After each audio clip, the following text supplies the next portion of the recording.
Good evening and welcome to Tysky Sour. I've just been watching, as I imagine many of you have, the Labour leadership debate on Channel 4. I've been watching it with Aaron Bastani.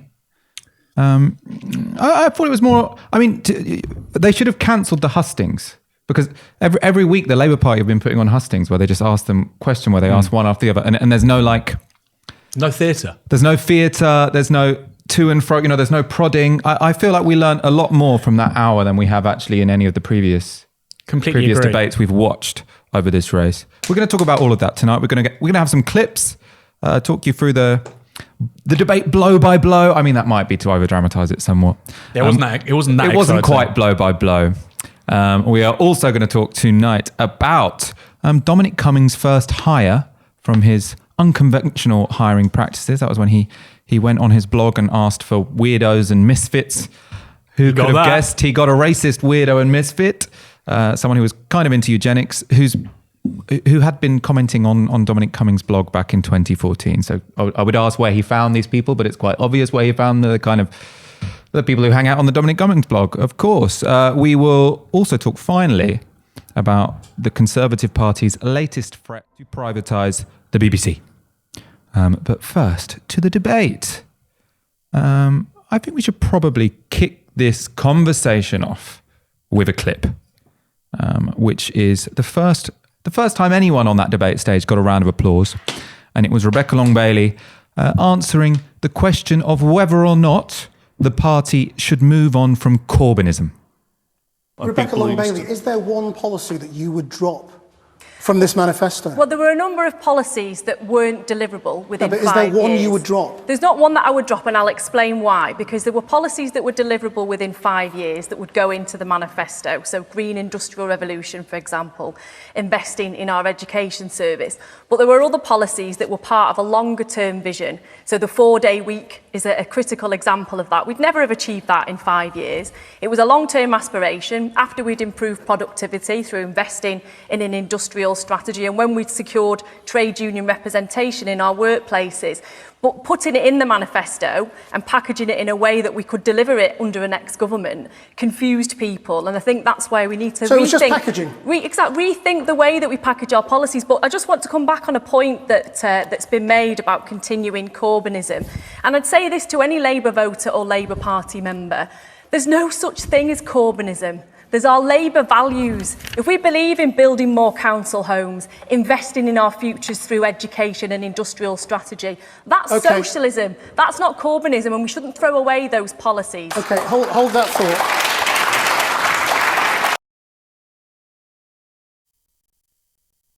That's not Corbynism, that's socialism. Got a round of applause. I thought that was quite a good line. And also, I think why that stood out from the rest of what she was saying is, to be honest, people keep going back to this point of we had great policies, but we didn't sell them well enough. That's a process story. If you want to inspire people, if you want to cut ahead in an election, you don't say, oh, we need to be better at messaging. That's what you say in the back room. Don't show. No, don't tell, show. Show, don't tell. So it's what you want to be showing on stage there is that you can pitch a vision for Britain which is more, and you can do it in a way which is more persuasive than Jeremy Corbyn managed. Don't stand on stage and say, well, Jeremy Corbyn wasn't good enough at messaging. I'm going to be better at messaging. Yeah, do the message. Be better at messaging. Which is kind of what Keir Starmer did with that when he dropped that very first video over Christmas. People were like, okay, you're conveying interesting, important values here, which he hasn't really done since. Yeah, show, don't tell. I think that's the real, this might come up in one of the clips in a moment, but one of the real weaknesses of Keir Starmer's campaign, I think, is that all he's talked about is the Labour Party, which is, in a way, unusual because, he's supposed to be the person of stature, the person who looks like a prime minister. But it seems to be quite difficult for him to actually talk about what he wants the country to look like. All he wants to say is, I'm the unity candidate. I can bring the party together, which, is kind of dull, and Rebecca Long-Bailey, I think she could have created a bit more clear water by saying, look, Keir Starmer's talking about party unity. That's fine. We all want a united party.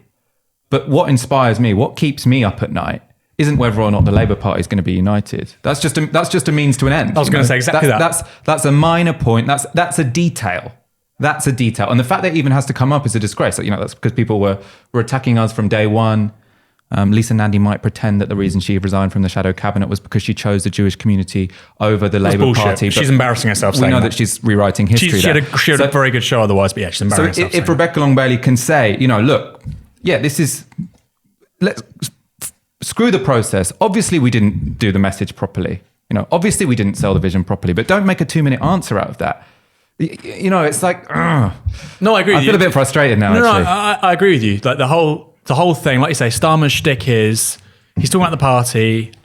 He's talking. There's lots of process stories. That's not just limited to Starmer. And then the whole thing about there was the event they did at the Roundhouse 2 days ago in London, and is it Chalk Farm? Yes. And they had those placards, and it kind of reminded me a little bit of like the Angela Eagle leadership bid. What did they say? Or Change UK leadership, unity, and then something else. And it's like, these aren't political propositions. Yeah. This isn't politics. This is, like you say, this is instrumental. You need this stuff to be an effective political party, but it's not politics. It's the sort of thing you could say in my relationship, we need to have unity. That's not a political statement. In our business, we need leadership. Why do people care about the Labour Party? Why do you want to lead the country? Unity, like you say, doesn't get the juices flowing. Yeah, it's good. This is a good point, actually.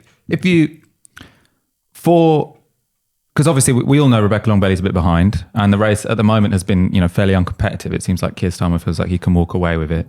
And I think the reason for that is that if the debate doesn't move beyond who can manage party unity, Starmer's going to win. Because it just seems obvious that Starmer is the guy who's most likely to unite the left and the right of the party because he stayed in Corbyn's shadow cabinet and also loads of right-wing MPs love him. So if you're looking at who's going to unite the party, it's Keir Starmer. It's not Rebecca Long-Bailey and it's not really Lisa Nandy. So if they continue having a fight on that terrain, which quite frankly they have been too often, then he'll win.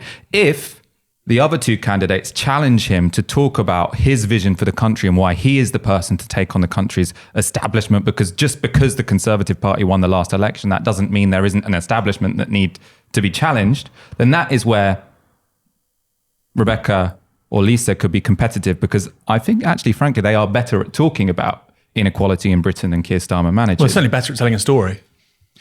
But again, maybe he doesn't want to tell, like you say, he doesn't want to tell a story.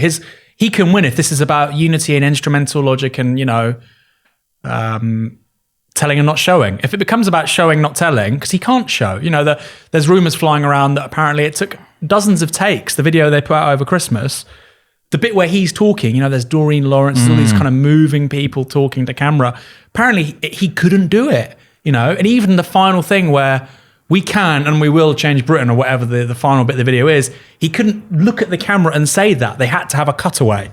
So he clearly has a problem in conveying stuff in an emotional fashion. Now, if I would submit, if you want to be the leader of the Labour Party, if you want to be the Prime Minister, that's pretty much a prerequisite. There's been a big pivot recently from Starmer supporters saying, actually, him being a bit boring is quite good. Clement Attlee was quite boring. John Smith was quite boring. There aren't any successful, boring political leaders anywhere in the world, with the exception perhaps of Angela Merkel, right?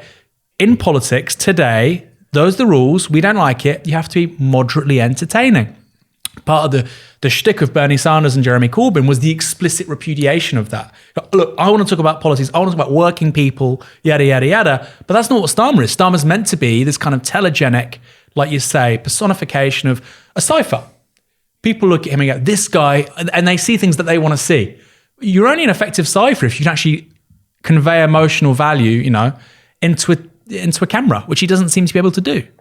Let's go to a clip of Starmer. This is Keir Starmer after being asked whether or not the party should move to the centre to win an election. I voted Lib Dem this time, and frankly, it was because of the leadership. And I really did think that you were not going to win anyway.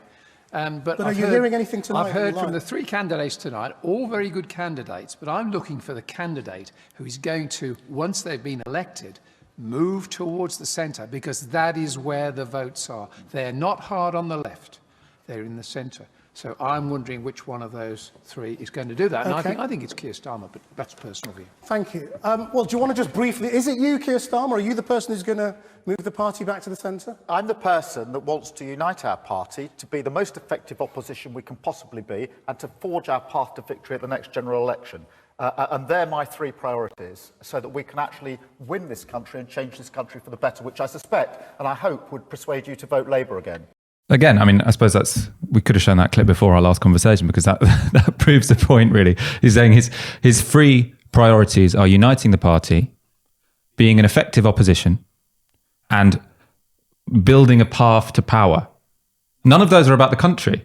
None of those are about what does he want Britain to look like. I needed you actually to say that because I'd forgotten all of them, like literally within 5 seconds of him saying them. I'm glad you repeated them. Thank you. Unite the party, Yeah. effective opposition,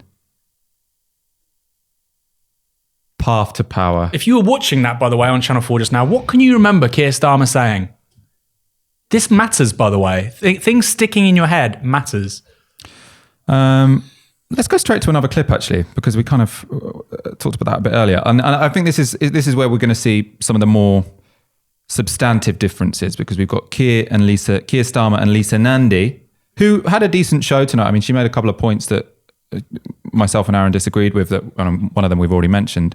I think her saying that she resigned from the shadow cabinet over anti-Semitism when, that wasn't what she said at the time. They all apparently resigned because Corbyn didn't campaign hard enough for Remain. And now, 2 years later or 3 years later, they've suddenly all rewritten history so that they can now put themselves, on the side of good against evil, which, I mean, is not particularly credible to me. But here we've got someone asking what Keir Starmer and Lisa Nandy's, what all of their visions are, or how they will tackle inequality in Britain. And this, for someone standing to be a Labour leader, should be an open goal. This is why you stand to be a Labour leader, because you have a brilliant, inspiring, passionate answer about how you loathe social and economic inequality and how you have the policies required to tackle it. Let's have a look to see if these leaders, or these potential leaders, rose to that challenge. I think in the last manifesto we had a lot about solidarity, and the Labour Party stands for solidarity with people who need our solidarity, and rightly so. But I don't think we had enough about opportunity. We characterised everybody as either the 1% at the top, the elite, rigging everything, or those with absolutely nothing. And there's a vast gap in between, and it's called opportunity. And that is the Labour dream. My dad worked in a factory, my mum was a nurse, and the Labour dream for them was that the next generation would have better opportunities. And I think that we need to rebuild that part of our narrative, our core message to people, because I think for years and years and years, that sustained the Labour Party, this sense that the next generation would have better opportunities. And it's slipped away in the last 10 years. So far as the second question is concerned, we're one of the wealthiest countries in the world. And yet the economy clearly isn't working for people. It clearly isn't. You've got insecure jobs, low-paid jobs. You've got regional inequality, which is really, really deep. And what we're doing with our economy is damaging the environment. And that has to be tackled head-on by an incoming Labour government, by saying there's got to be a fundamental shift of power, resource and opportunity. And I would make that central to my economic thinking. Lisa Nandy. I think if you want to make the sort of fundamental change that I do in this country, where you have proper public services and people who don't fear growing old or their parents growing old without dignity or care, then you have to be honest with people about how you're going to pay for it. And we all stood on a manifesto that said we would put 5% on the top rate of income tax. That seems right to me, that those who can pay the most do so. But actually, if you look at where the wealthy put their money, it's in assets. So at a very minimum, we ought to be saying that we will bring wealth taxes into line with income taxes, so we don't just keep squeezing working people.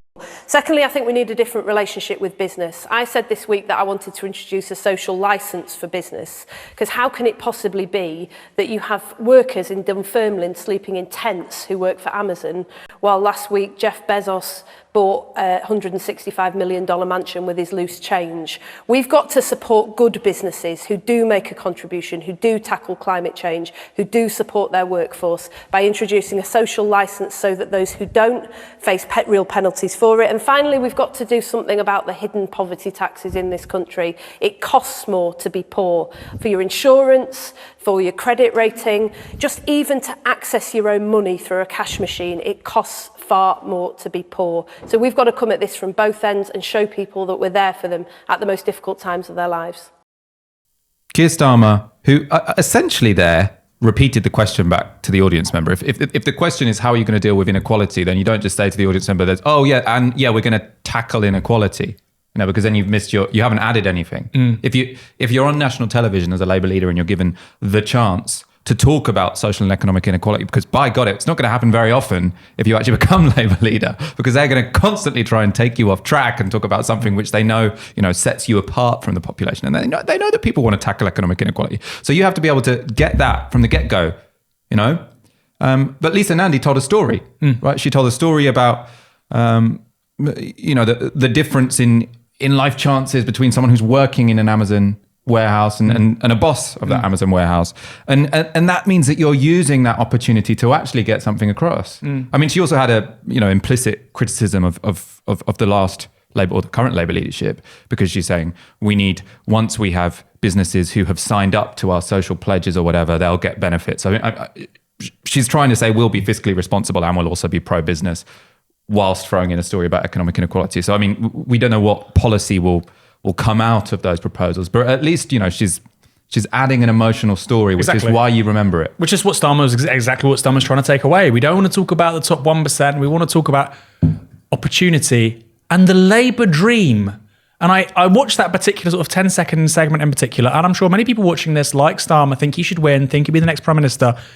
If that is how he's going to lead the Labour Party, he's not going to last 2 years. The Labour dream, and like all the progress which has been made under Corbyn, and there's been lots of failures, all the progress is built upon a productive class politics, reaching out to voters who otherwise don't share very much, white, black, young, old, and trying to say, actually, what you share is a fundamental difference in the way you relate to society than millionaires and billionaires. And if Keir Starmer wants to get rid of that, Labour has big problems. Labour has big problems because, yes, they lost in December, but they still got more votes than 2015, 2010, 2005. And that has to be a concern. It can go lower still. And I think rejecting a class politics and rejecting those very important stories, Rebecca Long-Bailey tries to do something similar, talking about a young guy she was with on the train. I mean, whatever. I thought Lisa Nandy's one was better.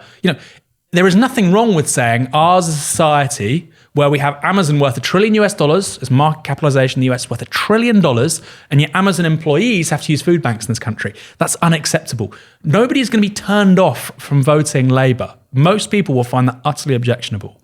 What happened after that clip? Oh, actually, before I say this, tweet about this show. We want to get some through traffic. We realized that Channel 4 didn't really promote that debate very well. There wasn't like a hashtag that was trending or anything, but tweet C4 debate, tweet Tisky Sour, tell people to come here and watch our rundown of what really happened. And the link's in the description, right? And the link is in the description of our YouTube show, so you can go there and you can click it so people will be able to go straight through. Also, of course, you're watching Tisky Sour. We are Novara Media. We are only possible because of your kind support. So please go to support.novaramedia.com and give the equivalent of 1 hour's wage a month. What I wanted to say is that just after that point, there was another sort of interesting moment where the candidates tried to distinguish themselves from one another. And in this case, it was Lisa Nandy trying to, pitch a division between herself and Rebecca Long-Bailey, which I thought was interesting and actually effective, where Rebecca Long-Bailey, after the clip you just saw, had said that her story about economic inequality was that she'd been on a train with someone who'd just got a job. I can't remember, what was the industry where he'd just got the job in? It was sort of... Engineer or something? Some sort of...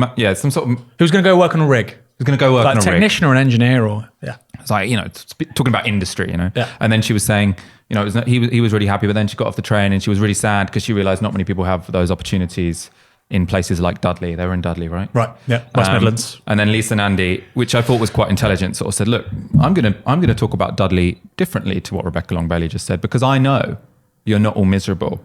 And I don't feel sad when I'm in Dudley, because I think, that your community actually has a lot to give. It's full of pride, et cetera, et cetera. And she got a big round of applause for that. So I think there is something to learn there, which is, don't be too negative about places you're visiting if you're not from them. I think that's entirely right. I mean, because she could also do, I live in Wigan. I'm from these towns. Well, she's not from a town. Don't talk down about. She's not from a town. Yeah, she's from Manchester, like Rebecca Long-Bailey. She's lived her entire life in Manchester and London, so she's not from a town. I'm from a town. I'm from Bournemouth. She ventriloquizes I'm the towns. I'm the town guru. Towns. I'm the town guru. Yeah, but your town's in the south, so it doesn't count. Oh, that's a middle class town. What But, town's yours? Bournemouth. Bournemouth, yeah. That's going in our direction. They're not. Well, that's true. So Bournemouth, we're just sitting and waiting for Bournemouth. We're doing to go pretty well. Labour. We're just waiting for the demographics to sort of change. You know, it went from a Tory control council to no overall control last year. But yes, you're right. Very different dynamic to the north of England, to the mid. Yeah. I mean, I was West kind of being Midlands. facetious. I It's true. No, it's true. It's true. I'm not a town guru, but nor is Lisa Nandy. She has spent. I mean, she's spent loads of time in a town. She's the MP for a town. She wants to be a She set up politician. the Centre for Towns. And she wants to be an MP in a town. Great. Well, John Denham has the Centre for like the South. You ever heard it do anything? I haven't. No. Right. Clip 4. By the way, but this may seem like I'm being nasty. Lisa Nandy I thought Lisa Nandy she probably had the best outing before people think I'm being nasty about Lisa Nandy. Yeah, well, this is something that, I mean, we've said a bunch of times. That Lisa Nandy is the best at answering a question in a straight way. I think it's partly because she's been a backbench MP for a while, partly because she spent a lot of time on Andrew Neil's sofa. She was obviously a regular on This Week.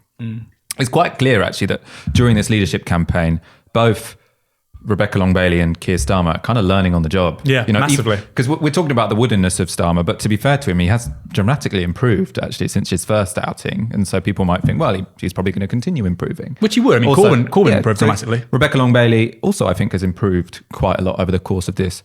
Lisa Nandy was quite good at answering questions from the start. I mean, where her campaign has potentially fallen down is that whilst they've been improving in terms of presentation over the time, so the gap between, you know, how good they all are at answering questions has slimmed, her policy positions have started to become a bit more incoherent because she never had any. So Lisa Nandy, this is something about, she's a contrarian. I think this is the best way to understand Lisa Nandy's politics. And I've heard this from people who sort of know her as well. Not like close friends, but people who come on the show.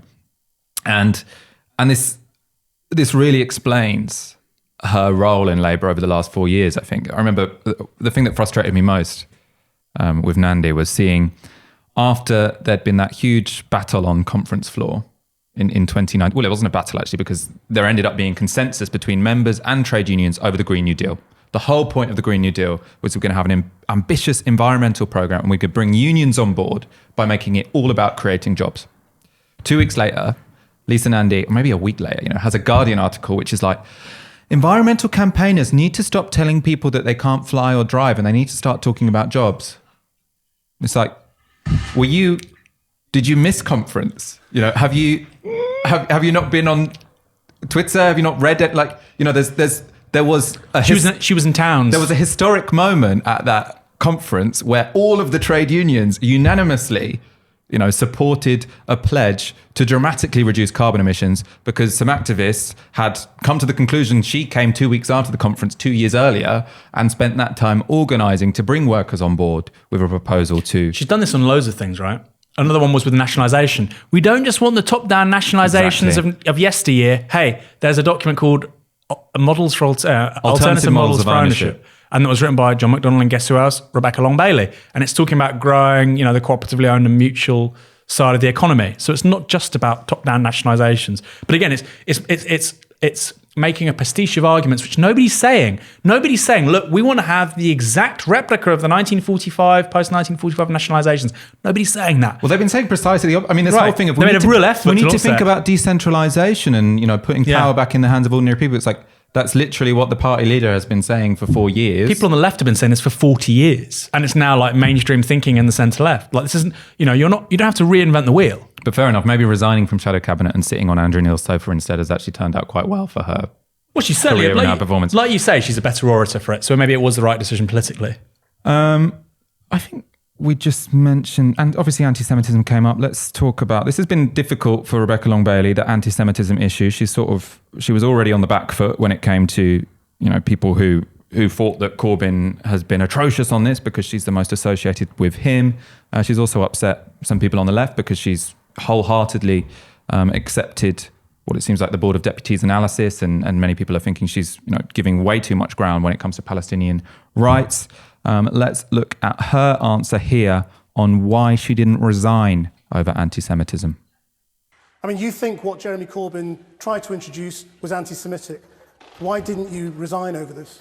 I thought that what he was trying to introduce anti-Semitic. Yeah, the quotation that was put to you about Israel, the foundation of Israel being a racist endeavour. Well, that you believe that wasn't is because anti-Semitic. I have looked at what Jeremy actually said, and saying that Israel is a racist endeavour is anti-Semitic under the IRA definitions. Which but you wanted to bring questioning the actions of any government and saying that their policies are racist is a different story. The British government and their treatment of the Windrush generation, for example, that's a racist policy. Okay. And you'd expect us to do that as Keir a Labour Starmer, government. I mean, shouldn't you have left? The Windrush answer there was very good. I think turning it round to make a critique of the British government's racism is always a good idea, because it doesn't get talked about enough. But also, she just showed a bit of a lack of awareness of just basic Israel-Palestine politics. Yeah, I mean, that answer was stupid. And I think... Which is fine, but you want to be the leader of the Labour Party, you probably need to know that. A weakness, I think, of Rebecca Long-Bailey's campaign has been that she has, I suppose, accepted wholesale what people have asked her to do. So, the Board of Deputies gave 10 pledges. She's said she's agreed to them. And then she's on stage and she's saying, she's asked, is it anti-Semitic to say that Israel is a racist endeavour? And she says, well, according to the IHRA definition of anti-Semitism, it is. It's like, but what do you think, Rebecca? If you want to be the leader of a major party and the Prime Minister, you're not supposed to take your positions from other organisations. You're supposed to come to them yourself. And I imagine the reason she hasn't come to this position herself is because, as we argued 2 years ago, the idea that to say any state is racist is itself racist is stupid. That shouldn't be in a definition of racism. Also, I mean, you could make the legalistic point, which maybe she should have done, which is even in that IRA definition with all the examples, calling it a state of Israel a racist endeavor is one of the examples which may be, which might be anti-Semitic. So you can even give a legalistic answer. Yes, the Labour Party have accepted this particular document and this particular definition. But, I know that there are many circumstances, especially a Palestinian who is talking about their dispossession because they were Palestinian and them not being able to go back to their homes because they're Palestinian. If they are saying that the state of Israel is racist, then who am I to tell them they're being anti-Semitic? I'll get you 2 quotes. I did a thread on this because this comes back from the JLM hustings, which Robert Peston was hosting. Here's a quote from Theodor Herzl about the potential formation of a Zionist state in 1895. It would form part of a wall of defense for Europe in Asia, an outpost of civilization against barbarism. Another quote. We must expropriate gently the private property on the estates assigned to us by the British. We shall try to spirit the painless population, the Palestinians, across the border. Now, surely nobody thinks that's okay. Surely everybody says, okay, well, this is one of the intellectual godfathers of this thing. That's definitely racist. Now, we can have a conversation about Israel. I personally think two-state solution, 1967 borders. But regardless, that's clearly a racist statement. And so any state which is building on those kinds of statements and that kind of political leadership, it's fair to say it's a racist endeavour. But like you said, there's that lack of sophistication when it comes to Rebecca Long-Bailey, because whether it's the trans stuff, which I happen to, I tweeted that, I've signed that thing myself, those pledges, or whether it's the anti-Semitism stuff, she's just been like, yep. Or like you say, IHRA, yep. And at least with Starmer, do you believe in it? Well, I've signed something which says that. At least with Starmer, he's like, well, I actually, when he was asked, are you a Zionist? Starmer says, look, I sympathise with those politics, yada, yada, yada. I wouldn't personally call myself a Zionist, no. I think that's a perfectly coherent response. And it's like he's a bit more comfortable with who he is and what he thinks about things than Rebecca Long-Bailey. That's true. And we spent a lot of the time at the beginning of this show trashing Keir Starmer. I've been very consistent on this. The problem with Keir Starmer is he can't do economic populism. And I really do think that if you want to be the leader of a left-wing party in 2020, that's something you're going to have to get good at. So, he's the favourite. And if he wins, I really hope he intensely tries to get better at talking about economic inequality. Maybe he could, spend some. He's been quite high up in the legal profession for a very long time. Maybe he just needs to sort of go out there, meet a few more people, and that will sort of. But apparently, he was very boring in that. He would do like a complete game changing. He'd win like a game changing case, and he'd be like doing a really dull. Yeah. He'd make history in a really dull way. Well, there was an amazing quote in the and there was a Times profile of him. It might have been by Gabriel Pogrom, but I'm not. It was a while. Yeah, it was by Gabriel Pogrom, and he'd asked some of his colleagues when he was director of public prosecutions, what he was like, and they were like, they weren't trashing him, but they were saying he's very good at details, not very good at vision. It's like, fuck! You know, you sound like a great lawyer, but you're standing to be the next prime minister. Yeah. You know, like The opposite of Boris Johnson, right? Boris Johnson is appalling at details. Details are not that important if you want to be the leader of the party. Details are for like attorney general. Well, look at Tony Blair. It's like when Tony Blair was asked in his book, The Journey, My Journey, A Journey, like his autobiography. And he's like, one of my big regrets was the Freedom of Information Act. Because I didn't really know what it was going to do. You know? So he wasn't really on top of the details. Like, Freedom of Information, devolution for Scotland, sure, fine. And well, he's got a vision, and does it fit into it? Yeah, Can exactly. I craft this into my story of what Britain should look like? Yes, no. He had a details person who told him that the Freedom of Information Act would be less radical than it was, because maybe they were actually quite a cool. I've got no idea. It was like Robin Cook. It's like, Tony, it's fine. It's gonna be great. All right, let's. Like, look, Robin, we need to ensure that war crimes can't be publicly scrutinised. Look. Sorry. All right, no, it's good.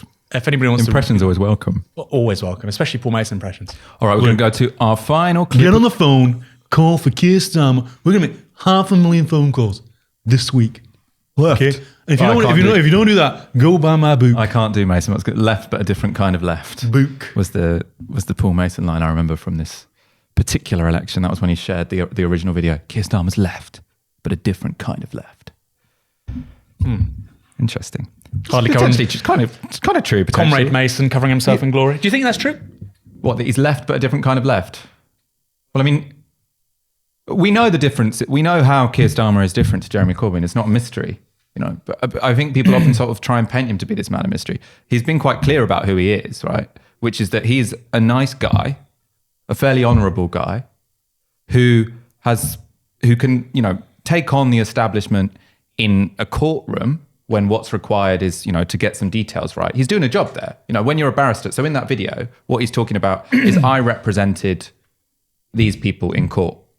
And yeah, that suggests you're a fairly nice guy if you chose to represent minors, and if you chose to represent the McLivel people, especially if you did that, you know, without getting paid, which I think often he did. Often it was pro bono.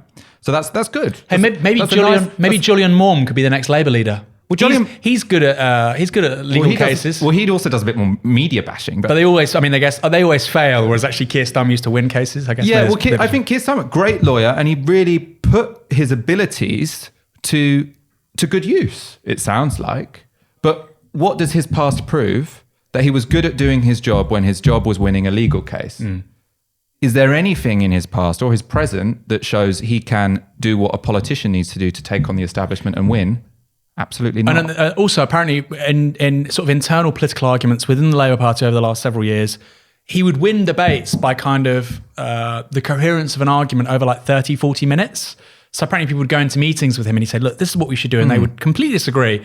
And after 40 minutes, they'd be like, he'd make such a sophisticated, watertight argument. They'd be like, okay, you know what? You're right.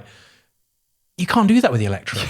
I mean, it's an incredible skill. Yeah, it's a great skill. It's an incredible skill to go into a courtroom. And I think often he represented, you know, brilliant people against, you know, the authoritarian state, which he then went on to, you know, be a key cog within. I mean, but, you know, maybe he used that for good, maybe he used that for bad, whatever.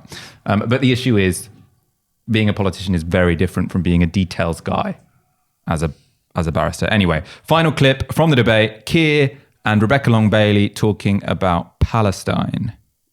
We've spoken rightfully a lot about anti-Semitism, but what about the rights of the Palestinian people? And I want to hear what you guys think of that. Keir Starmer.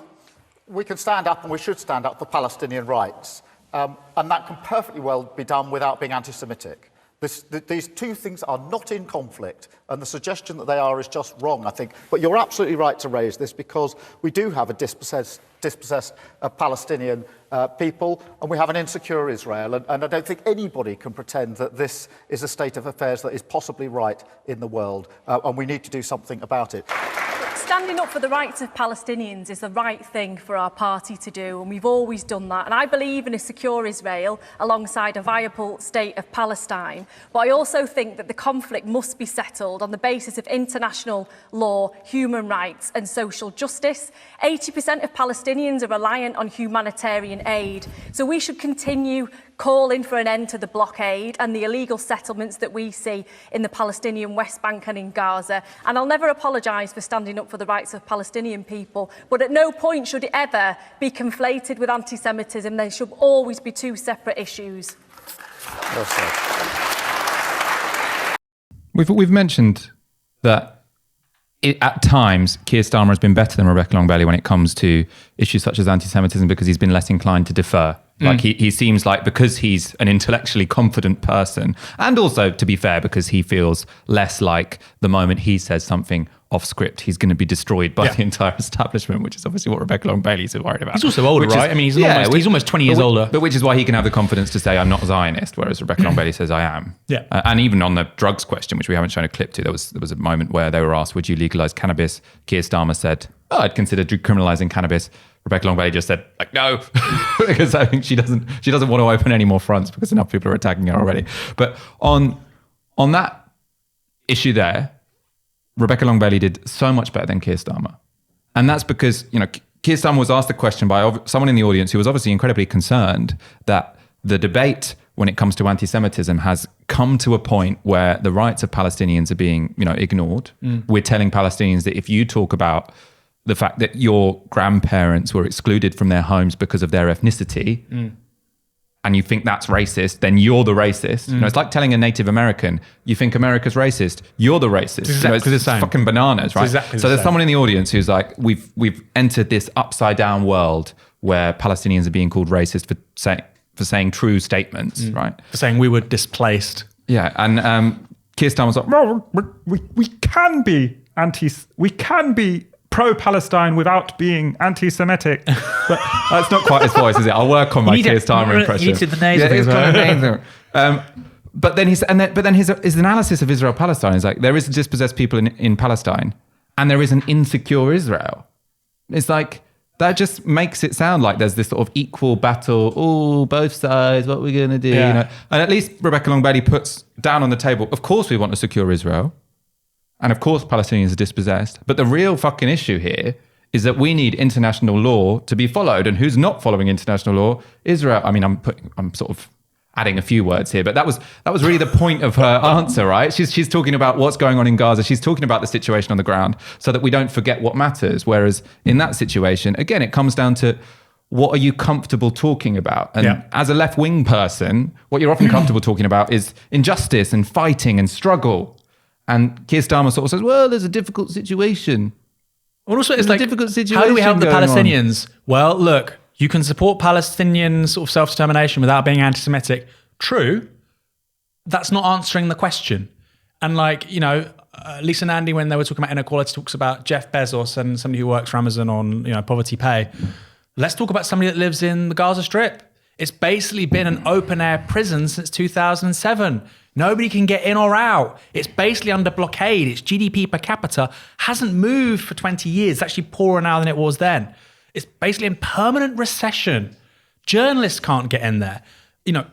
It's open warfare, effectively economic warfare that's being waged on these poor people. I mean, this is nuts. And if you even talk about it, oh my God. I mean, come on, this is outrageous. But yeah, Keir Starmer can't do it. And by the way, Israel isn't insecure. It's never been more militarily supreme. It has nuclear weapons. How many countries have nuclear weapons, right? And the politics of Likud. I mean, it's got a huge fucking wall around it. It's a very secure country. And a very effective missile defense system. It's like the most, in a way, it's one of the most secure countries on earth. Right? I mean, it's not, Britain's lucky enough to be an island, right? So it's very hard to fire rockets at Britain. But, it's the military industrial complex in Israel is fucking huge. Well, for a country of 10 million, easily the biggest in the world. Palestinians sort of have demonstrations where the biggest threat to Israel at the moment is Palestinians attaching flaming rags to kites. It's like, your country is not that. If the biggest threat to your national security is some protesters who, also, this is the March of Return. These are people who are getting shot dead. Yeah. More than 100 of them shot dead. Yeah. Right. And the defense of Israel for why it was legitimate to shoot them dead was because they were attacking our security with kites, with flaming rags. By the way, on guys, them. this country, Israel is the world's second largest manufacturer of drones. Like, it's a very, technologically advanced. It's basically a martial Use the drone society. to shoot down the kite and leave the fucking Palestinians alone. Maybe that would be a start. But it's wouldn't like, it? it's just unbelievable. It's unbelievable. Stuff about the politics of Likud, which has been the sort of dominant Israeli party for the last 25, 30 years, it's premised upon there not being a viable Palestinian state. That's the basis of the politics of Likud, which is also the basis of Netanyahu's politics. Nobody says this. You can be for, Israeli, by the way, the PLO, the Palestinian Liberation Organization, they accept the existence of Israel. So does Egypt. They wouldn't call themselves Zionists. These are two very separate things. The PLO aren't Zionists. They absolutely, accept the existence of Israel and the fact it should continue to exist. Oh my God, I was just looking up because I wanted to look up what they call the flaming kites. They call them incendiary kites.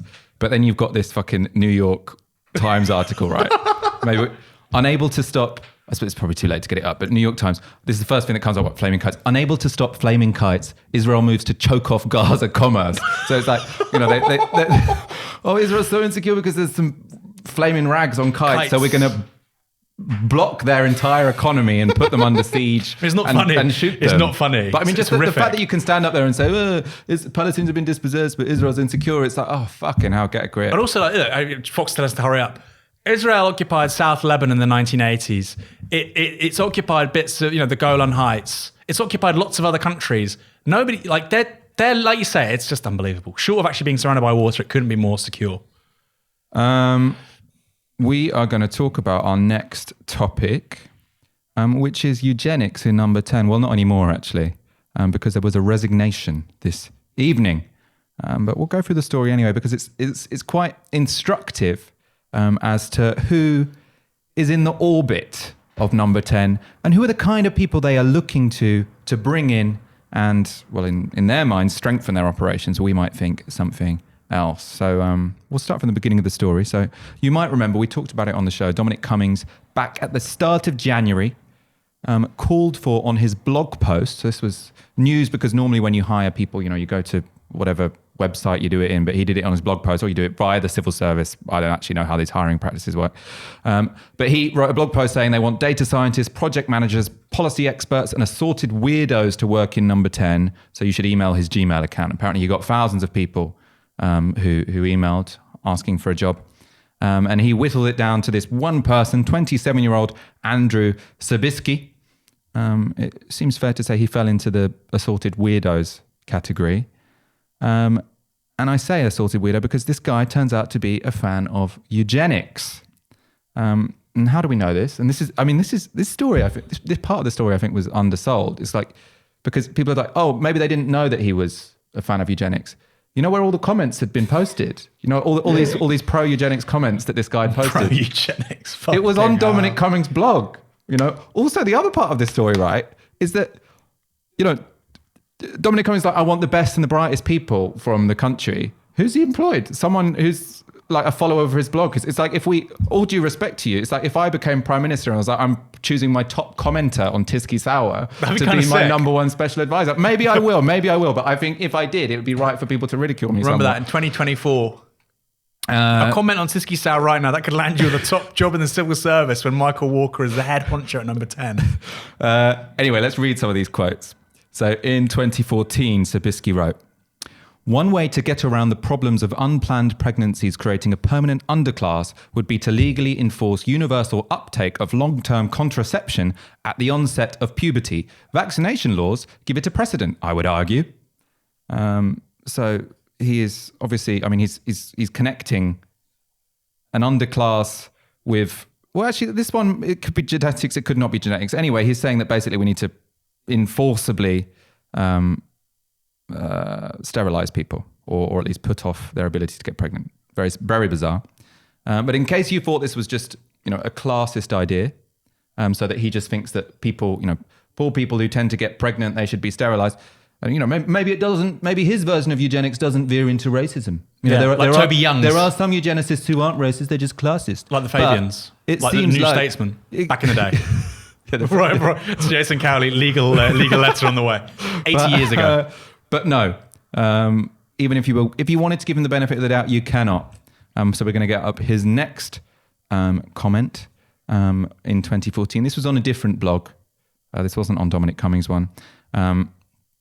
And he says here, if the mean black American IQ is, best estimate based on a century's worth of data, around 85, as compared to a mean white American IQ of 100, then if IQ is normally distributed, you will see a far greater percentage of blacks than whites in the range of IQs of 75 or below, at which point we are close to the typical boundary for mild mental retardation. The next response to this that people were making on Twitter, Sam Bowman was making this, who used to be director of the Adam Smith Institute. Tom Harwood also saying, these have all been taken out of context. He still couldn't explain in what context this would be acceptable. But anyway, what Sam Bowman was saying was, well, he's not going to be advising on policy, you know? So he's not a science advisor. So maybe he's got racist science, but he's not advising on science. He's advising on policy. Right. It's not a particularly good argument anyway. But again, if you wanted to give him the benefit of the doubt because he's advising on policy, not science, oh, we got a surprise for you. I've heard that argument before. Anyway, go on. So that's because he thinks there is a connection between science and policy, as you know most people would. So this is again from 2014. He was busy that year on the dark web or something. I'm not sure. He says, there are excellent reasons to think that the very real racial differences in intelligence are significantly, even mostly, genetic in origin, though the degree is, of course, a very serious subject of scholarly debate. That debate busily bustles on, and I'm sure we'll have more precise answers in another 5 years or so, though whether the politicians will pay attention is debatable. It would be nice if they did from the standpoint of immigration control, in the UK, that is. So this is someone who well, he's resigned now. We'll go on to the number 10 response in a moment because it wasn't particularly. It didn't show them in a light where they were like, obviously this is outrageous, so he's got to go. They were like, we'll go on to that in a minute. But in any case, this is a guy who wants, or at least was suggesting back in 2014, that our immigration policy should be written up on the basis that some races are more intelligent than others. So we should have an immigration policy which, what the race science... These people are in charge. Obviously, he thinks that black people are less intelligent than white people. So he presumably thinks that in our points-based system, we should dock off some points from black people because science says they're less intelligent. Yeah, but if you work on that basis, then what you would do is you'd actually get rid of white Brits and you'd bring in East Asians because they've got higher mean IQs than Europeans. I mean, maybe he's in favour of that kind of thing. In fact, actually, that was one of the... I was going to mention it in a moment, but I was reading... the latest book by Adam Rutherford on how to argue with racists. And apparently one of the, I can't remember precisely who it was, I should look it up. It was a late 19th century figure, or 20th century figure, I can't remember which, who said that what the British should do is import wholesale East Asians to their African colonies and then encourage the East Asians to breed because they'll be a better, a more industrious and more, disciplined people. I mean, these are the fucked up things that these race science people, well, we thought this was an ideology which had left the scene after people saw what the Nazis did and how actually race science can lead to some pretty fucking awful outcomes, but it's come back in the early 21st century. There was a guy who replied to Ash today on Twitter and he shared like a map of the world with average IQs and the higher the IQ was like purple, low IQ was like yellow. And he had an Iran flag in his Twitter name. And he was like Aryan nationalist, pan-Aryan nationalism. And in the map, Iran was like a low IQ country. And I'm thinking, and by the way, the original Aryan countries are meant to be in Central Asia, Iran, and North India. That's where Indo-European languages come from. But if they're Aryan, why don't they have high IQ? Exactly. Well, maybe the whole thing is just fucking stupid. Anyway, let's look at what the government's official reaction was. Obviously, he's now resigned of his own, he's chosen to resign. But the reaction from the government, we can get up the Independent article. So when asked about this hire, Boris Johnson's spokesperson was asked whether he would condemn these comments from Sabisky. The spokesperson said, the Prime Minister's views on a range of subjects are well publicised and documented. So, damn right they are. He refused to say, no, actually, obviously the Prime Minister does not buy into this wacko science where white people are smarter than black people. That could have been something that the spokesperson said. Instead, they said the Prime Minister's views on a range of subjects are well publicised and documented. Obviously, what is well documented is Boris Johnson talking about, now we'll go on because the spokesperson was asked about this. So this is from The Independent. The spokesperson declined to say whether Boris Johnson's view on the issues were reflected in a magazine article in which the PM referred to black people as pickaninnies with watermelon smiles.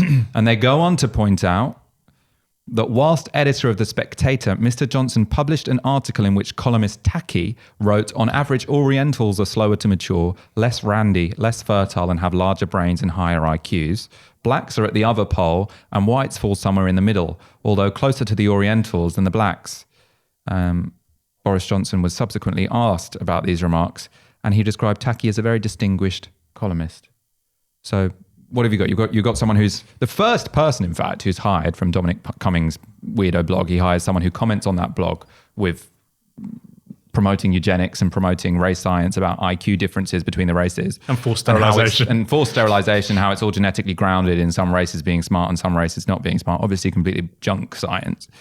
Then the government is asked, how did this happen? Do you condemn these comments? The government says, oh, look at what Boris Johnson has written. You can infer from that what he believes about intelligence differences between the races. Look at his record. He's never explicitly written about it personally, but what he has done is published in his magazine when he was when he was editor, someone saying that black people are dumb and Oriental people aren't randy. Although Johnson did write in 2002 about the British Empire, quote, "The problem is not that we were once in charge, but that we're not in charge anymore." Fucking hell. So, and we've been told. So wait, why should we still be in charge? Or I say we, I'm not, a blonde wasp, white European. Well, presumably he thinks it's because they're the dominant race. I don't get it. So come on, let's row back here. Let's get some clarity, Boris. Well, it's also, you might say, oh, yeah, we're being unfair. We're taking past things that Boris Johnson has written out of context. It was a while ago. One, he's an adult. He was an adult then. He was obviously an adult when he was editing the fucking Spectator magazine. He was in his 30s, come on. And two, his spokesperson said, if you want to know what Boris Johnson believes, go through his written record. We're going through his written record. The dude's a racist. Infer what you want, Tisky Sour viewers. Let's go to our final story. I actually want to talk about, we won't go into why race science is quack science right now, because I think we can leave that for a future show. We'll get someone on who's a proper expert. Even though I do recommend that Adam Rutherford book. There's the great chapter on why the science of racial difference when it comes to intelligence is crap, and why, the most important point from it is called the Flynn effect, which is that if you take any population group, IQs tend to go up about 3 points every decade as people get richer and as their nutrition increases. So it's basically like IQ, when it comes to groups, doesn't explain poverty. It's poverty that explains, or wealth that explains IQ. So the racists have got it the wrong way around. But anyway, we'll save that for a future one. Our final story for the day is Aaron's favourite topic, the BBC. Is it? Yeah, and it is the Tories, upping the ante when it comes to saying, we're going to privatise you motherfuckers unless you're really nice to us, which I think is, to a large degree, what this is all about. But they briefed on Sunday to the Sunday Times that there is a plan being drawn up in the government to scrap the licence fee and replace it with a subscription model, to force the BBC to sell off the vast majority of its 61 radio stations but safeguard Radio 3 and Radio 4, reduce the number of the corporation's national television channels from its current 10, scale back the BBC website, invest more in the World Service, presumably to expand British influence around the world, and to ban BBC stars from cashing in with lucrative second jobs. This last point, this is almost a minor, but this is coming from Boris Johnson, who, when he was an MP, was getting £250,000 a year to write one column a week for the Daily Telegraph. So now he's like, anyone who's being employed by the public sector shouldn't have... And I'm not here to defend Gary Lineker's right to make jobs on the side from Walker's Crisps. I don't give a shit. But I do think the fact that someone who, whilst being paid as an MP, was making £250,000 from the Daily Telegraph, to then say, it's a bit much for these people to take public money and then accept second jobs, who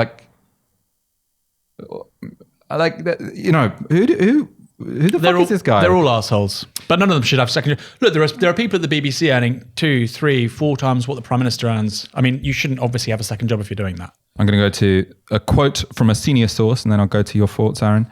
So a senior source in the government says, "We are not bluffing on the license fee. We are having a consultation and we will whack it. It has to be a subscription model. They've got hundreds of radio stations. They've got all these TV stations and a massive website. The whole thing needs massive pruning back.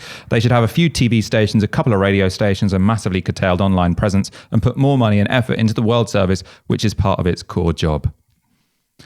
Tough words. We don't really know if this is them sort of like trying to bully them to give them to give them better coverage, because obviously they're saying like, you know, we can fuck you up unless you do what we want you to do, or whether this is, you know, Dominic Cummings' long-term plan to radically shift British politics and power in Britain to the free market, right? Because if the BBC sell these radio stations, who's going to buy them? Rupert fucking Murdoch. Potentially, I mean, if this happens, we'll be lobbying for trade union to buy them. Maybe us. Or us, if you go to support.novaramedia.com.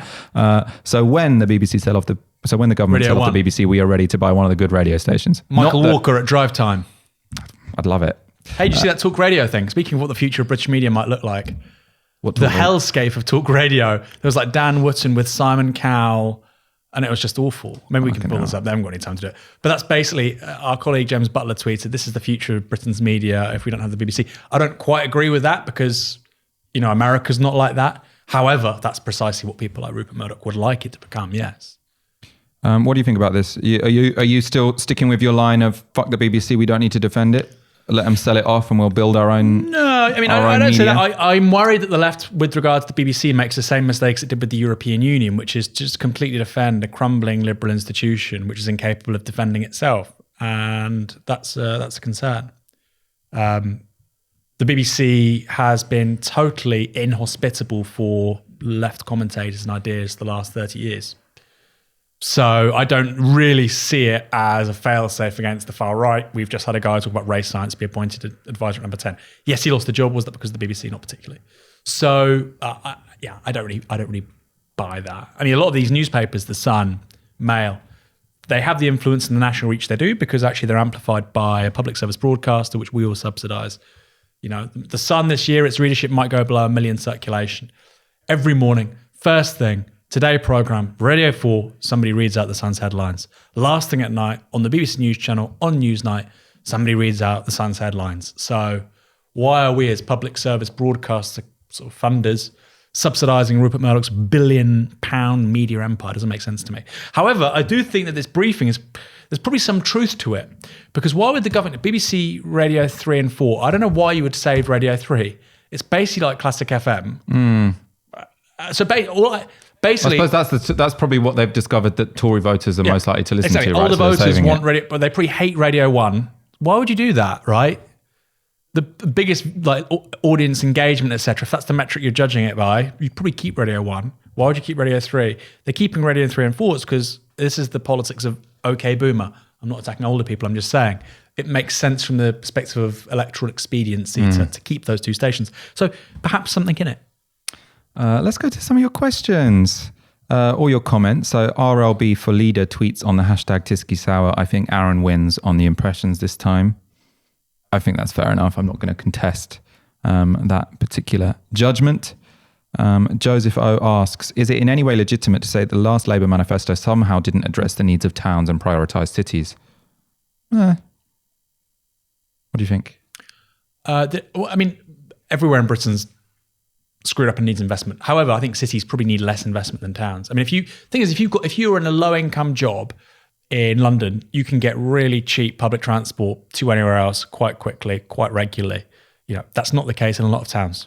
I think there's two answers to this question, right? So one is what the Labour leadership candidates are openly talking about, which is that potentially, whilst in that manifesto there was a huge offer to everyone in Britain, and especially people in deindustrialised regions, because the Labour Party were promising a green industrial revolution that would, you know, flood the country with jobs. Because we offered so much, that didn't get through because there's the whole language of priorities thing. Because we were saying we're going to give you free broadband, which maybe people didn't care about. We didn't get through that. Actually, we're also going to put billions of money in high streets and buses and jobs. The other more cynical way of looking at this is that actually the towns conversation isn't about grassroots democracy and new jobs and democratic ownership of water, because all of that was in the last manifesto. Actually, what people like Lisa Nandy are talking about is something that people in her kind of town do like, and which wasn't particularly present in the manifesto, which was a strong line on law and order and a strong line on immigration controls, right? So that's the thing that wasn't in that manifesto that could be in a future manifesto if a leader is trying to win over towns. They're not saying that because they don't think that's going to be particularly popular among Labour's members. Yeah, but that's not a materialist sort of assessment of it. Why are towns aren't great places to live anymore, right? in the 70s, you'd sooner live in a town than a city, right? You had high levels of trade union density, we still got high levels of home ownership. The difference in public education, schools, law and order were better in towns, etc. That's kind of been reversed. London was losing people net. There were fewer Londoners every year during the 70s and 80s. Why was that? It was because of a profound difference in how the economy was run. Now in an era of globalization, you get something called the aggregate effect. More wealthy people are in London, and those wealthy people create jobs, and so other people can be there, even if they're not themselves wealthy, they're the taxi drivers, the masseurs, the retail workers, etc., etc. And basically globalization, what's happened in every economy everywhere over the last 25 years is making cities better places to live and towns not such good places to live, because people in towns are having to go to cities to get work, employment opportunities, etc. And the thing is, the people with progressive values go to cities, i.e. young people who may have a set of different values, less socially conservative values than older people. And so I think there is a really there's a political economy argument here. It's not just, towns are somehow, this is a Hegelian inversion, the ideas precede the material reality. People just happen to be more socially conservative in towns. No, the political economy underpinning contemporary globalization means actually priorities in towns are different from those in cities. People more likely to vote Labour tend not to be in towns. They tend to be going towards cities. That's a problem electorally, because if young people in Bridgend and Neath and Llanelli are all going to Cardiff, similarly, if young people in Oldham and Bolton and Rochdale all go to Manchester, that's a huge problem for Labour in a first-past-the-post system. Mm. Yeah, but I suppose if the question is what law and order isn't going to win those people back. What would change about our offer? Well, the point is that these people are old. Old people have different, people in towns now are much older. The young people left going to the cities, or lots of them did. So you have an issue where older people tend to be more socially conservative. So when someone's talking about how do we win those towns, you can sometimes guess potentially they're talking about becoming more socially conservative. You can also say that maybe, if you pitch the offer better, there's also sort of like quite good research on the fact that it's not just being old that makes someone more socially conservative. It's also the process of being in a declining region itself tends to make someone more socially conservative because it creates resentment against metropolitan liberal elites, because you see governments as favouring cities and people who live in cities and people like them. And so you can create, it's not just age basically that correlates with social conservatism, it's also age and living in a declining place. Right. Eduardo Piras asks, what's more crazy, building a bridge to Ireland or free nationalised broadband? A bridge to Ireland is more crazy.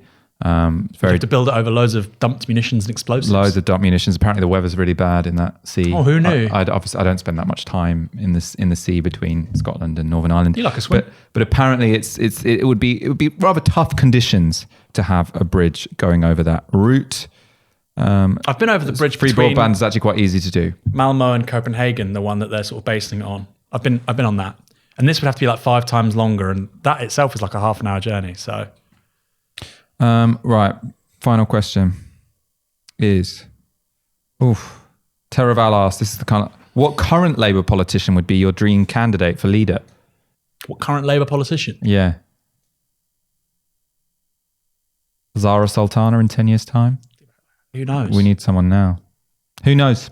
Anyway, we've got 3 candidates going for it. I think Rebecca Long-Bailey is the best candidate. I genuinely believe that. Who in the Parliamentary Labour Party right now is a better candidate than Rebecca Long-Bailey? Yeah, that's probably true. People on the left will say, "Oh, Richard Bergen, yada yada yada," right? Because he is very coherent about a bunch of things that left really cares about. But actually, Rebecca Long-Bailey, when it comes to a different kind of economy, dealing with inequality, regional inequality, she's got a really good grasp of policy detail, and she's a very senior job already for several years. Yeah. She's not the finished article. I'm not suggesting that, and I think Labour has big problems whoever wins. But I think actually she probably is the best person, I think, for the job. Of the 3, she's the person who talks most about the country. I think she talks a bit too much about sort of like we're all depressed and Labour lost. I think we all know that, right?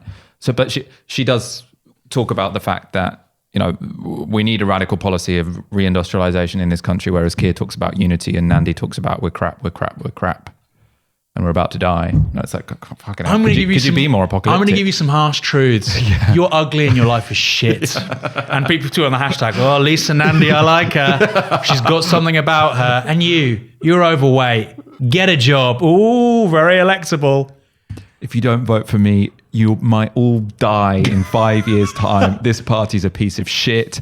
People rejected it because we're rubbish. People rejected it because we don't understand them. We can't speak their language. It's like S&M. We haven't fucking left Westminster in the last 2 days. Like, You maggots. yeah. We deserve to lose, is the Lisa and Andy line. Unless we win and appoint Stephen Kinnock as Shadow Chancellor or whatever. That'd be quite That's gonna funny. the route back. Stephen Kinnock as Labour leader would be quite, it'd be like a car He crash. wants it. In any case, thank you for watching this edition of Tisky Sour. We'll be back on Wednesday. Can I just ask people for one favour? Yes, go Can you on. do me one favour? Yeah. See the thumb button. Hit it now. We've got 1631 watching, or for normal people, 1,631. Hit the thumb button. Doesn't cost you a penny. It's just like manners. I agree. Do it. Good night.